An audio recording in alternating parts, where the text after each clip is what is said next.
নিকুঞ্জ update চেনেলটিলৈ আপোনালোক সকলোকে স্বাগতম জনাইছোঁ। এতিয়া আপোনালোকৰ বাবে খুবেই এটা ভাল খবৰ, যিসকলে গ্ৰেড 4 পোষ্টৰ বাবে অপেক্ষা কৰি আছিলে। আপোনালোকে গ্ৰেড 4 পোষ্টত এপ্লাই কৰিব পাৰিব আৰু কম সময়ৰ ভিতৰত আপোনালোকে এটা আসাম গভৰ্ণমেণ্টৰ চাকৰি পাবলৈ সক্ষম হ'ব। গতিকে আপোনালোকে ভিডিঅ'টি স্কিপ নকৰাকৈ শেষলৈকে চাব আৰু আপোনালোকক মই এই ভিডিঅ'টিৰ যোগেদি কি পোষ্টৰ বিষয়ে আহিছে বা কিমান আহিছে পোষ্ট আৰু ইয়াৰ লগতে কোনসকলে আবেদন কৰিব পাৰিব আৰু মিনিমাম এডুকেশ্যন কোৱালিফিকেশ্যন কিমান আৰু মেক্সিমাম কিমান গোটেইখিনি এই ভিডিঅ'টোৰ যোগেদি জনোৱা হ'ব। আপোনালোকে ভিডিঅ'টি শেষলৈকে চাব আৰু ভিডিঅ'টি ভাল পালে লাইক কমেণ্ট শ্বেয়াৰ কৰিবলৈ একেবাৰে নাপাহৰিব। মোৰ চেনেলটোত যদি আপোনালোকে পোনপ্ৰথমবাৰৰ বাবে আহিছে তেনেহ'লে ছাবস্ক্ৰাইব কৰিবলৈ একেবাৰে নাপাহৰিব। মই পোনপ্ৰথমতে কৈছোঁ যে আপোনালোকে যদি গ্ৰেড 4 পোষ্টৰ কাৰণে অপেক্ষা কৰি আছিলা তেনেহ'লে আপোনালোকৰ এইটো গুড অপৰচুনিটি, আপোনালোকে এই পোষ্টটোতে এপ্লাই কৰিব পাৰিব। APSC তৰফৰ ফালৰ পৰা গ্ৰেড 4 পোষ্টত আহিছে চতুৰ্থ শ্ৰেণীৰ আপোনালোকে বা চতুৰ্থ বৰ্গৰ আপোনালোকে এপ্লাই কৰিব পাৰিব।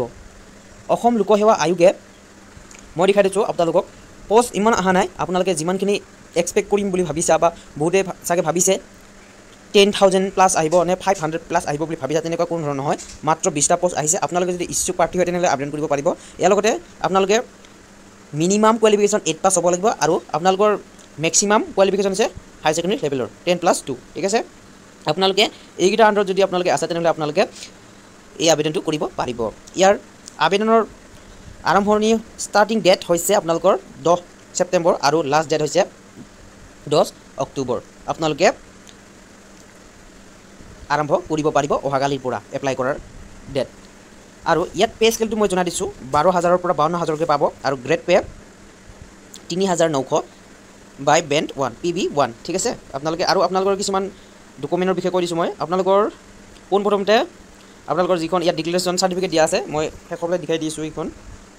এইখন মাষ্ট বি লাগিব। আপোনালোকৰ ইয়াত নাম লাগিব আৰু গাৰ্জেনৰ নেম লাগিব, মাদাৰ্ছ হওক ফাদাৰ্ছ হওক, নিজৰ চাইন লাগিব আৰু কেতিয়া আবেদন কৰা ইয়াৰ ডেটটো দিব লাগিব। এইটো আপোনালোকে স্কেন বা ফটো মাৰি পেলাই অনলাইন কৰোঁতে দিব লাগিব। আৰু ইয়াৰ লগতে স্মল ফেমিলি নৰ্মেলছ এটা আছে, সেইখন চাৰ্টিফিকেটো লাগিব। মই নেক্সট ভিডিঅ'ত দেখুৱাই দিম। আপোনালোকে যদি ইচ্ছুক হয় তেনেহ'লে কমেণ্ট ছেকশ্যনত জনাবলৈ একেবাৰে নাপাহৰিব। আৰু মই ডিছক্ৰিপশ্যনত ইয়াৰ লিংকটো দি দিম, আপোনালোকে অহাকালিৰ পৰা আবেদন কৰিব পাৰিব। ইয়াত আপোনালোকে নিজৰ ডিষ্ট্ৰিক্টতে এই পৰীক্ষাটো দিব পাৰিব। আপোনালোকে কোনো চিন্তা নকৰিব, অন্য ঠাইলৈ যাব নালাগে। আপোনালোকে নিজৰ ডিষ্ট্ৰিক্টতে ইয়াৰ পৰীক্ষাটো দিব পাৰিব। অতি কম সময়ৰ ভিতৰত ইয়াৰ পৰীক্ষা হ'ব আৰু আপোনালোকৰ এপ্লিকেশ্যন ফিজ সম্পূৰ্ণ ফ্ৰী, কিন্তু সেই CSC কোডে এটা 47.20 পইচা কাটিব আপোনালোকৰ বাবে, আপোনালোকে সেইটো দিব লাগিব। আৰু আপোনালোকৰ দুটা ফেজত হ'ব। আপোনালোকৰ ফাৰ্ষ্ট হৈছে আপোনালোকৰ ৰিটেন টেষ্ট হ'ব আৰু MCQ থাকিব। ছেকেণ্ড হৈছে ইণ্টাৰভিউ। ছেকেণ্ড ফেজটো হৈছে ইণ্টাৰভিউ থাকিব, ঠিক আছে।